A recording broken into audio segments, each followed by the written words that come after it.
Hello, Internet! Time for another Wednesday serial. These are going to be something a little different. DC's doing a lot of new $2.99 stuff, and I want to experiment and try.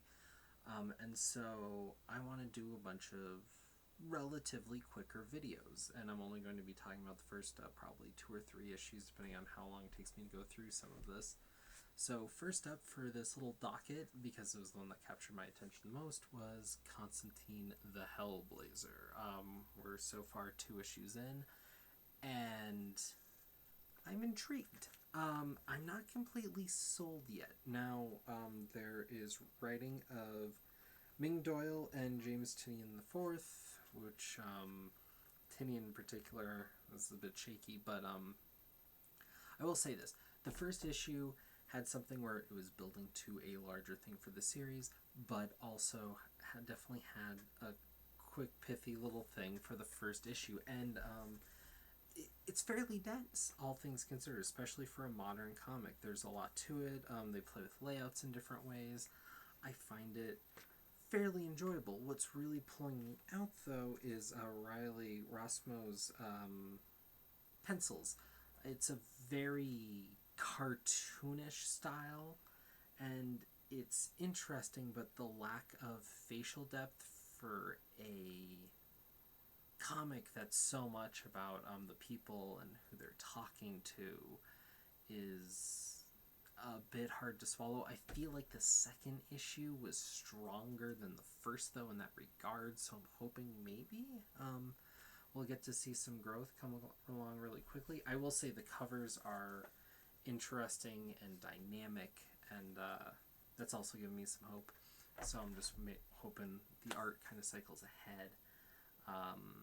Obviously, from the way I'm talking about this, I'm thinking about continuing. I'm at least going to give the third issue a shot. We've already seen John's bisexuality in like the first few pages. Given the whole diversity thing going on, not surprising, but it's good to see that. This has been very clever. The hook right now is that kind of the ghost that John has accumulated through his sordid past have been following him a bit, which is stuff he's more or less just used to.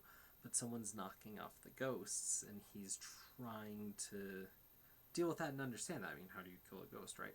And so it's interesting. It's engaging. It is not. It's not, Hellblazer proper. Not that I've read all that, but it's not there.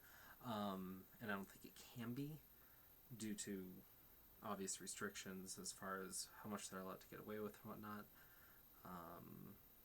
I just it's interesting because these stories are moving, and we'll see where this is at after 6 issues, but I feel like the pacing's right. I feel like there's a few things that may have been taken a bit more from the TV show than I'd prefer, but it's not playing too heavy in that arena as well. So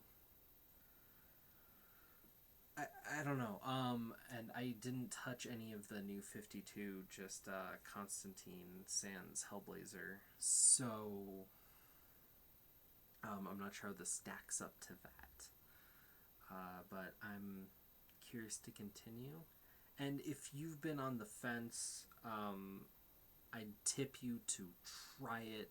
If you're really not sure if Constantine is your kind of character, I would recommend going back to some of the older stuff, because that's where all the love for the character came from. So obviously it's going to be stronger than something that's interesting to continue with, but not the way to start with the character.